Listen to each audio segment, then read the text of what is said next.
Kids Old School.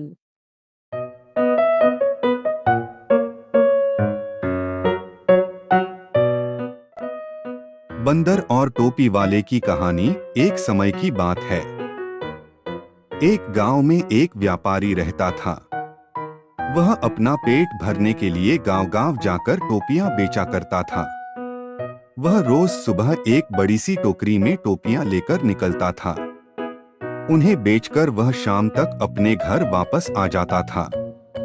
एक सुबह वह अपनी टोकरी में रंग-बिरंगी टोपियां लेकर निकला। एक गांव में टोपियां बेचने के बाद वह दूसरे गांव की ओर जा रहा था। चलते चलते वह बहुत थक गया था।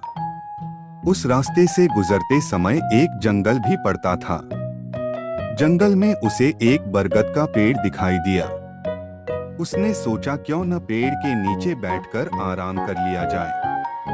व्यापारी बहुत थका हुआ था। उसने टोपियों से भरी टोकरी को नीचे रख दिया और उस पर लेट गया। उसके बाद व्यापारी गहरी नींद में सो गया। जिस पेड़ के नीचे व्यापारी सो रहा था, उसी पेड़ पर बहुत सारे बंदर रहते थे। व्यापारी के सोते ही बंदरों ने उसकी टोकरी पर हमला बोल दिया। बंदरों ने रंग-बिरंगी टोपियों को लेकर खेलना शुरू कर दिया। कई बंदरों ने टोपियों को हाथ में भी पकड़ रखा था। बंदरों की उछल-कूद से वहां शोर हुआ तो व्यापारी की नींद खुल गई। नींद खुलते ही व्यापारी के होश उड़ गए। उसकी टोकरी से सारी टोपियां गायब हो चुकी थीं। सभी बंदर हाथ में टोपी लिए हुए व्यापारी की ओर देख रहे थे। व्यापारी ने ऊपर बंदरों की ओर देखा तो उसे सब समझ आ गया। व्यापारी परेशान हो गया। वह सोच में पड़ गया कि अब टोपियां न बेच पाने के कारण उसका कितना नुकसान हो जाएगा। यही सब सोचते हुए वह अपना सिर खुजाने लगा। उसे ऐसा करता देख बंदर भी अपना सिर खुजलाने लगे। बंदरों को ऐसा करता देखा व्यापारी को समझ आ गया कि बंदर उसकी नकल उतार रहे हैं।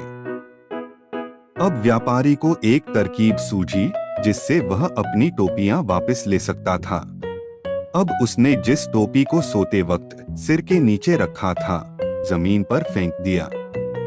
बंदरों ने भी व्यापारी की नकल उतारते हुए अपने सिर पर पहनी हुई टोपियां जमीन पर फेंक दी। व्यापारी की तरकीब काम कर गई थी। उसने जल्दी जल्दी सारी टोपियां इकट्ठी की। टोकरी में सभी टोपियां को रखने के बाद व्यापारी वहां से तुरंत उन्हें बेचने के लिए दूसरे गांव की ओर चल दिया।